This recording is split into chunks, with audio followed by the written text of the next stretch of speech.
Bonjour et bienvenue dans cette nouvelle vidéo. Ici Roy Palace, le prof de dessin du net.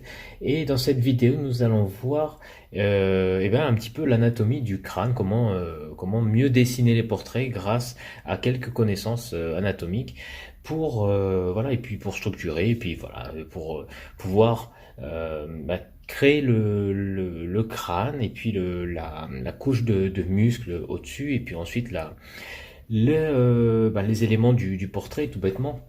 Voilà, et c'est important de partir de ce qu'il y a sous la peau, hein, puisque le squelette, c'est ce qui est rigide, c'est ce qui bouge pas. Enfin, normalement, on a des os qui sont solides et voilà, la couche qui est molle par-dessus, bon, bah, celle-ci, elle est flexible. Mais il faut connaître un petit peu comment euh, comment est formé le crâne, parce que c'est cette forme-là qui va dicter le volume des muscles et la peau ensuite. Donc après, il y a des muscles voilà, qui vont venir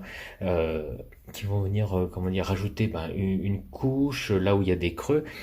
Et par exemple, au niveau de la joue, par exemple, euh, le crâne aussi, il y aura du cartilage qui va arriver là pour le nez et tout ça. Donc c'est une base sur laquelle vont reposer certaines formes voilà, de la deuxième couche, qui sera donc la chair, les muscles et tout le reste.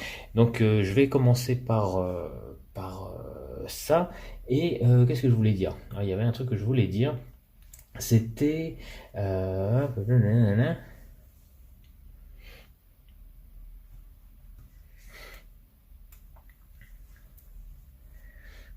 Donc si vous êtes débutant en portrait et puis que vous vous dites que vos portraits il manquent un petit peu de relief, eh bien ça vaut le coup d'apprendre l'anatomie du crâne pour pouvoir composer avec et puis faire des portraits qui ont de meilleurs volumes sur lesquels les ombres et la lumière vont bien s'articuler et du coup obtenir cet effet 3D, ce fameux effet 3D. Donc déjà, de quoi est composé le crâne? Voilà, on a l'image, voilà, l'imagerie du crâne. On a quelque chose qui ressemble à ça. Voilà, c'est quand même schématisé, mais on a plus ou moins ça. Et il faut savoir déjà que le crâne, il a plusieurs parties. Il y a la partie qui est devant, qui est la zone frontale. Voilà, le front, tout bêtement, frontal. Hop, on a la zone qui est au-dessus, qui va à peu près s'arrêter là. On va dire que ça va être cette zone là.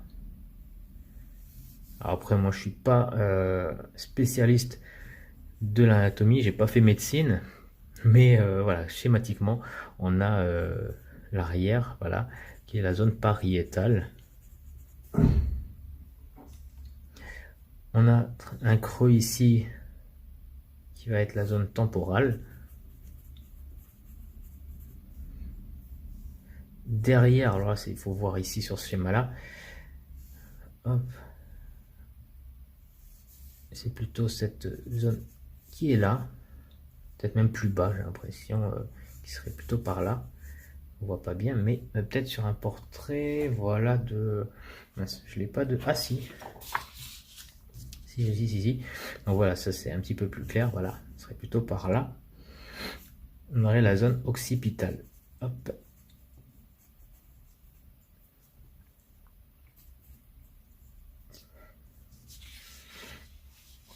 Donc après, les temporales. Et puis, donc ouais, j'avais dit temporale, c'était ici.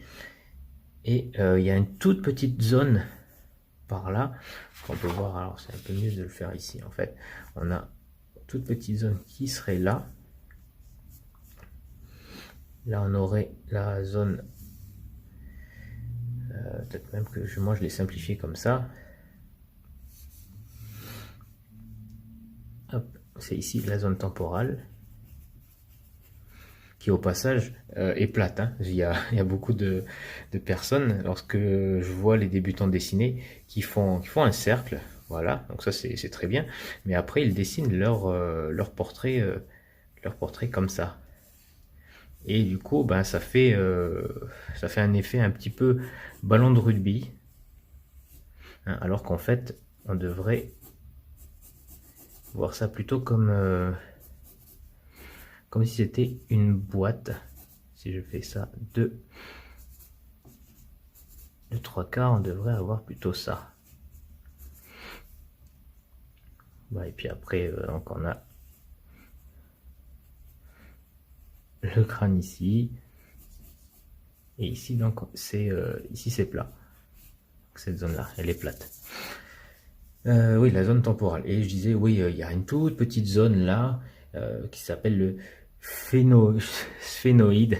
Sphénoïde, j'ai appris le nom juste pour la démo. Sphénoïde, j'espère que je le prononce bien. Sphénoïde, mais bon, ça c'est pas le plus important. Après, il y a des os qui ressortent ici. Voilà. Pour la pommette, ici, ça va être très intéressant d'avoir cet os-là. Voilà. Pour les portraits, voilà, on le retrouve ici. Pour les portraits. Ensuite, quand on a ça, donc on sait qu'ici c'est plat, ici c'est arrondi. On a ici un creux, donc là on a parlé de l'os qui est là, qui va être rempli par la joue. Ensuite, eh bien, on peut avoir, voilà, on peut placer les muscles. Et là, les muscles, eh ben, il y en a pas mal. Donc, autour de la bouche, voilà, j'avais parlé des muscles ici pour la joue. Donc, on voit, est-ce que j'ai pas de... Non, je n'ai pas de face le squelette, mais bon, voilà. Donc, on peut voir qu'il y a de nombreux muscles là qui sont alors c'est pour la lèvre ou pour les c'est des muscles élévateurs. Je me souviens de ça. Bon, je me souviens pas de tout, mais ça, ce sont des muscles élévateurs. On a un groupe de muscles autour de la bouche qui servent au mouvement des lèvres. On a des muscles sur le menton. Alors ça, je me souviens que les muscles du menton sont... le groupe s'appelle la zone du mentonnier, enfin les muscles du mentonnier. Voilà, c'est assez simple, menton, mentonnier. Voilà, donc après les muscles sur les côtés, ça s'appelle les muscles temporaux. Donc voilà, on a parlé de la zone temporale sur le squelette ici. Et bien les muscles qui recouvrent cette zone là ici, et bien sont les muscles temporaux, donc temporal pour chaque. Voilà. Donc le muscle frontal, alors là c'est occipito-frontal. Ici, c'est pas juste frontal, c'est occipito. Voilà, donc j'avais dit temporal également ici. J'avais dit quoi? Mentonnier.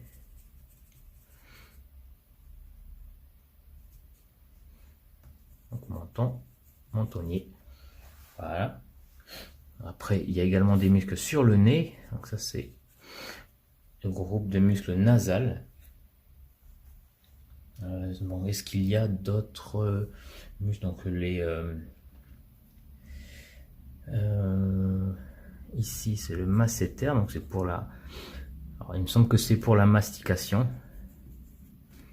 Pour faire bouger les joues et puis la mâchoire. Bref. Voilà. Et évidemment, autour de l'œil, on a une orbiculaire de l'œil.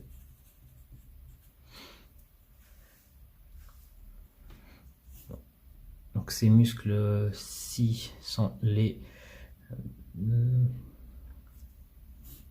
ici et là, on le voit, sont les zygomatiques.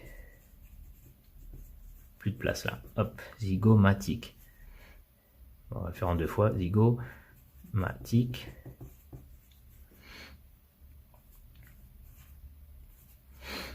Pour l'expression, voilà.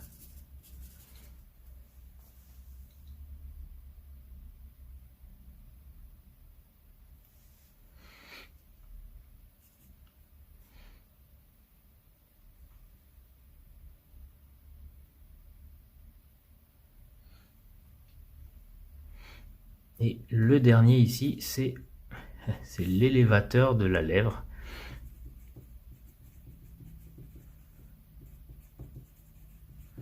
L'élévateur de la lèvre.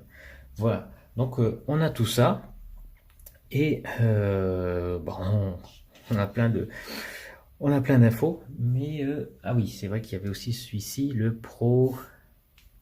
Je vérifie juste que j'ai marqué tout que je voulais marquer. Procerus. Voilà. Entre les sourcils, là c'est pour l'expression des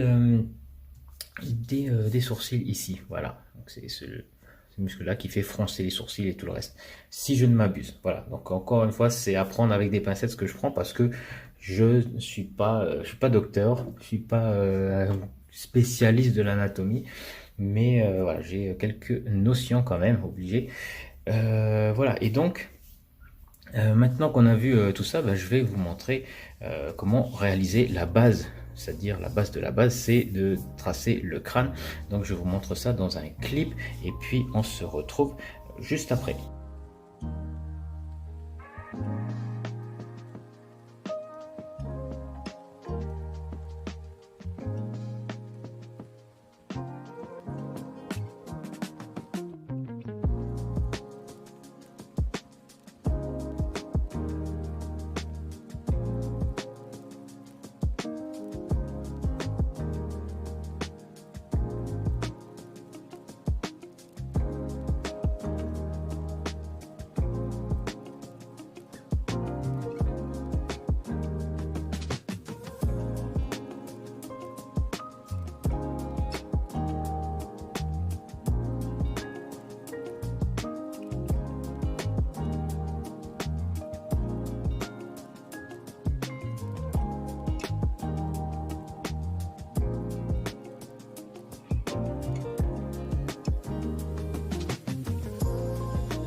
Donc voilà, maintenant vous savez tout, vous savez les muscles importants du visage, vous savez les parties du crâne sur lesquelles vont se placer les muscles pour pouvoir ensuite faire une petite cartographie du, euh, du crâne et donc voilà, comprendre un petit peu mieux les reliefs pour vos portraits.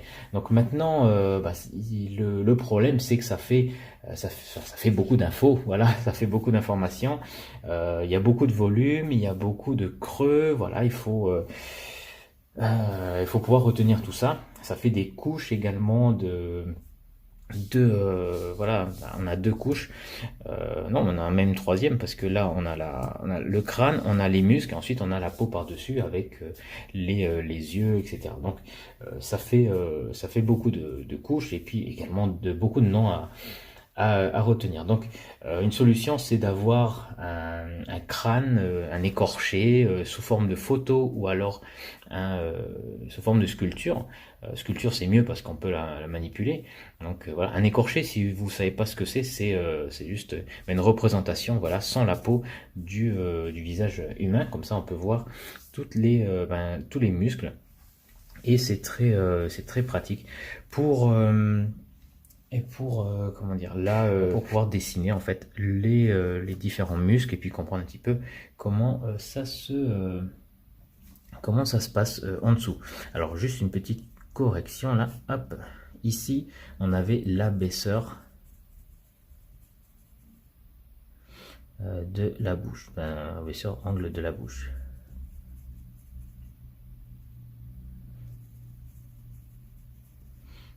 Et puis l'autre côté,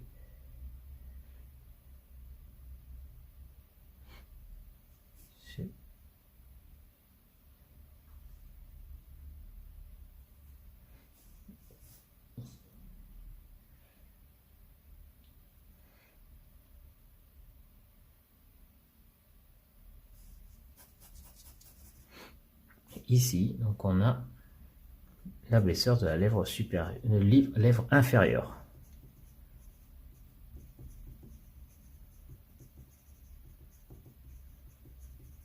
Voilà, c'est ce petit, ici, ce muscle qui est là.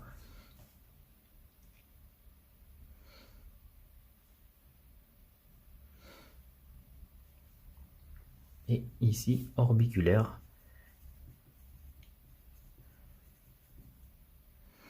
de la bouche.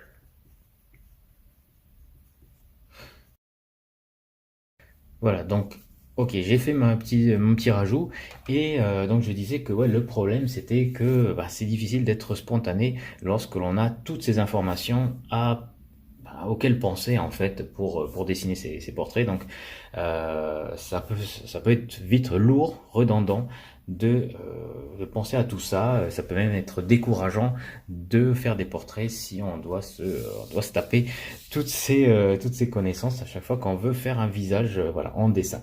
Donc c'est pour ça que j'ai créé une méthode qui permet de construire rapidement les formes essentielles du crâne et puis des muscles voilà, du visage, tout en conservant les proportions. En fait, c'est une méthode hybride, moi j'aime bien l'appeler parce que elle combine deux méthodes qui sont très efficaces, mais les deux, alors c'est marrant parce que les deux ont vraiment les avantages l'une a vraiment les avantages euh, qui complètent les défauts de l'autre et vice versa. Donc ça se goupille vraiment bien.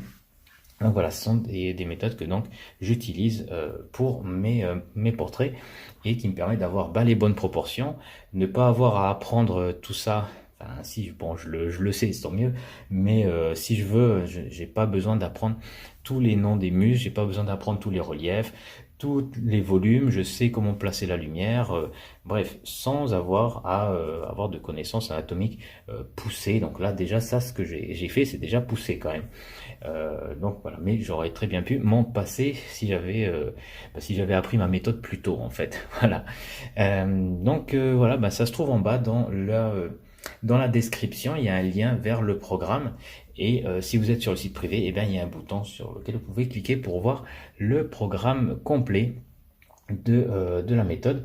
Et donc voilà, après c'est une méthode, elle n'est pas faite pour tout le monde. Euh, Si vous êtes plutôt, voilà, vous aimez bien copier des photos et puis voilà, vous n'allez pas vous embêter avec enfin, comprendre comment ça se passe sous la peau, comment tel ou tel relief s'est créé.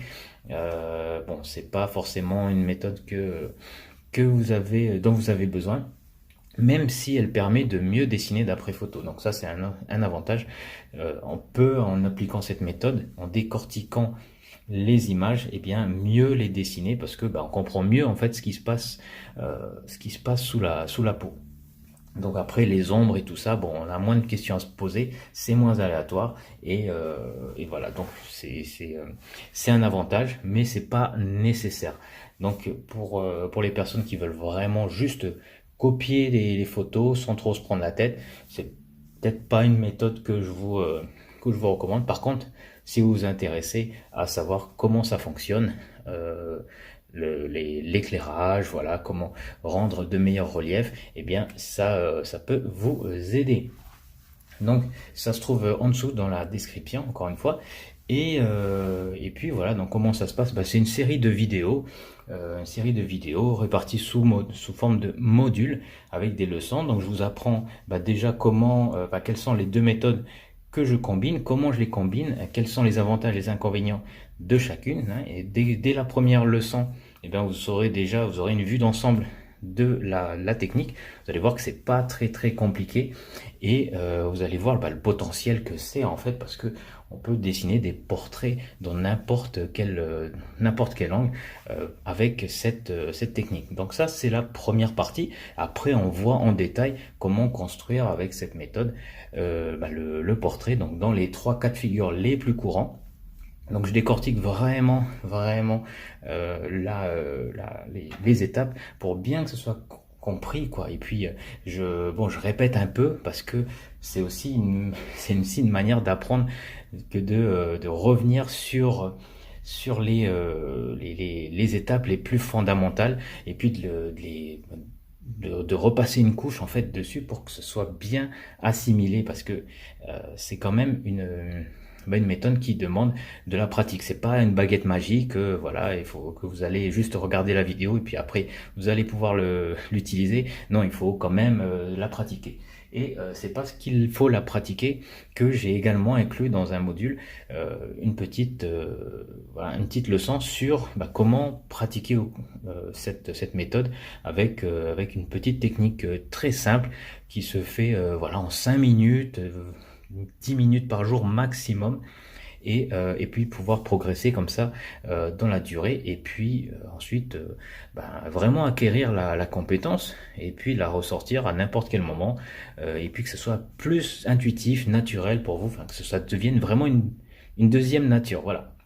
Donc il y a tout ça et puis évidemment les illustrations et les schémas que j'aurai réalisés durant le cours qui seront également disponibles. Voilà, tout ça c'est dès l'inscription en fait. Vous avez accès à tout directement après l'inscription. Et puis voilà, moi j'ai dit ce que j'avais, tout ce que j'avais à dire, je pense. C'est déjà pas mal, hein. J'ai l'impression que c'est dense en fait comme leçon. Voilà, donc là, je vais terminer ma journée et puis aller prendre un petit café dehors. Je pense que je vais faire un peu d'aquarelle. Tiens, ça fait longtemps que j'ai pas fait d'aquarelle. Je vais m'amuser un petit peu. Donc, on va sortir le matériel, tout ça, et puis le carnet tranquillement. Et puis me prendre une glace. Tiens, voilà, une glace au chocolat s'il y a, ouais, près du lac. Voilà, vous savez tout pour mon programme de l'après-midi et puis pour le programme de la formation. J'espère, j'espère que ça vous a, ça vous a appris des choses. Et puis, je vous retrouve très bientôt dans une prochaine vidéo. Et puis d'ici là, portez-vous bien et passez un bel été.